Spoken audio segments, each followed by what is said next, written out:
为了调查 UP 主胡椒北消失一案，我潜入了他的房间。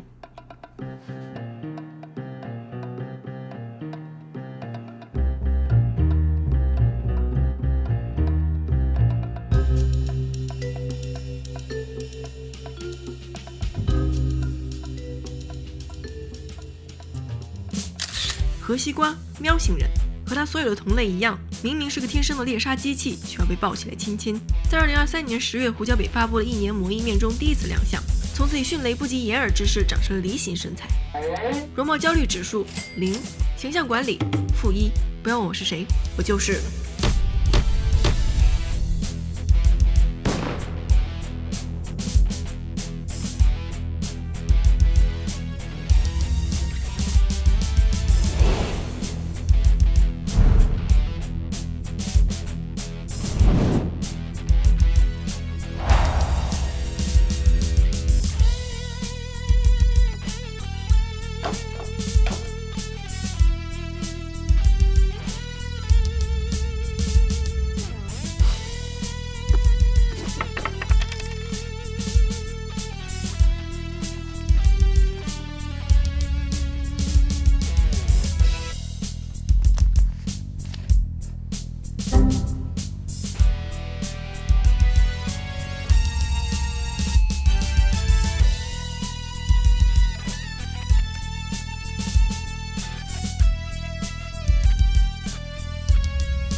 根据线索推断，胡椒北消失的这段时间里，开发了一个迷你剧集，6个选题中已完成2集剧本，其中的大阪烧 3.0 已经完成拍摄及部分后期。与此同时，胡椒食堂意外诞生。胡椒北在创业的同时，仍然要靠拍电影这个老本行赚钱积累初始资金，勉强维持生计。如今，他在接吐司订单和做电影民工之间辗转周旋，也在制作胡椒 TV 的第2期内容。不要问我是谁，我就是。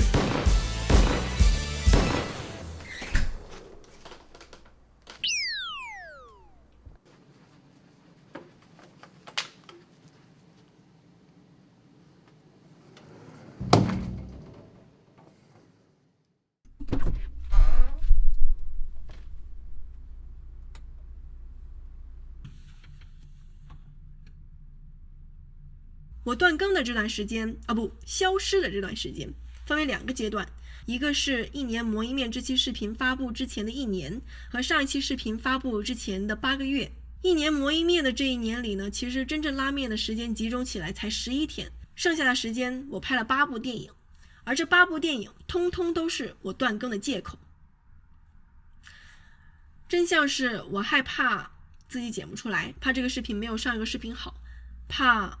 让观众失望，所以选择逃避，并且用工作这个借口来欺骗自己。直到有一天，我终于被自己揭穿了，于是硬着头皮打开了剪辑软件，把1年磨意面这期视频剪完了。总结一下，我觉得恐惧会驱使我们做一些事情，也会阻碍我们做一些事情。我的情况是，恐惧阻碍了我做我自己热爱的事情。我说热爱，不是说我非常喜欢做这个事情，或者这个事情让我非常的快乐，这是一部分。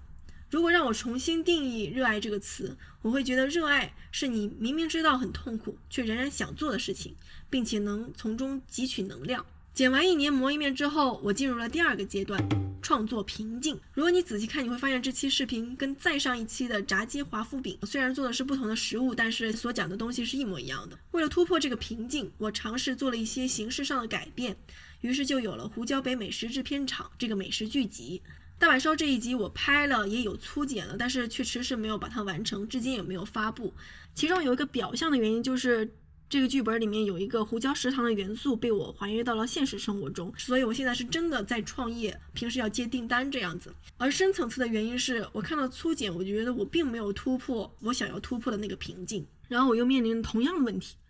我不敢打开剪辑软件，我也不知道该怎么向来帮我拍摄的那几个朋友交代。但是这一次我往更深的地方迈了一步，我问自己，这个瓶颈到底是什么？恐惧从何而来？有一个想法慢慢的浮现，这个恐惧有可能是来自于某种 pride， 这种 pride 可能是在我这个频道成长的过程中积累起来的。 pride 这个事情本身没有问题，问题是出在我总是在刻意的实行一种教导，就是要谦卑低调，从来没有大方的赞美过自己，也没有真心的接受过别人的赞美，而是去抑制它，让这种自豪感慢慢的变质成为了一种清高或者傲慢。无论这个思考是不是正确，当我把这个想法从一个很隐秘的地方揪出来，并与它当面对质的时候，我突然有了要拍视频的冲动，好像本来被什么东西堵住，然后一下子通畅了的感觉。于是上一期视频也在不久之后就发布了。要想突破我之前所说的创作瓶颈，可能不是要往前走，或者说再上一个 level， 而是往回走，回到上个视频、上上个视频、第0个视频，回到那个还1个粉丝都没有的时候，还没有形成任何自己的风格的时候，从来没有看过任何编剧书的时候，从头开始。我现在就在尝试这件事情，我挺害怕的。这一期视频我根本就不知道该怎么剪，并且我想到以后的视频的形式可能只能往 vlog 这个方向走，我就有点无法接受。我觉得我走进了新一轮的恐惧当中，这可能就是一个常态，我会去面对它。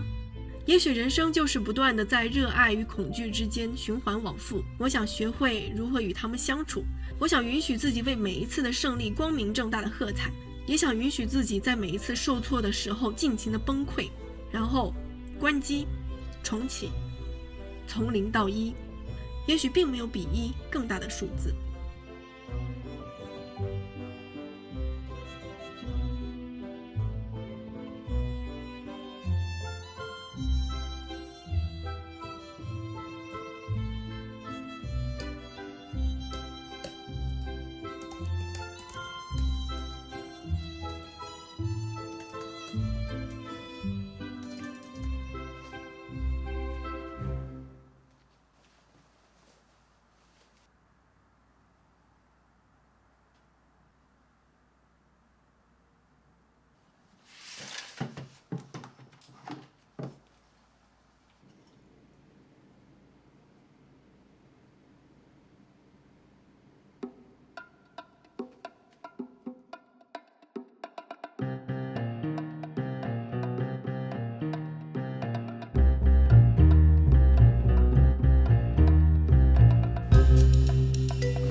拍了8部电影，合作了一些小时候躲在被窝里看的电影里的演员 Mena Suvari、Emile Hirsch、Ryan Phillips、Morgan Freeman、Kristanna Loken， 上格云顿。其中有一个镜头我还跟他擦肩而过。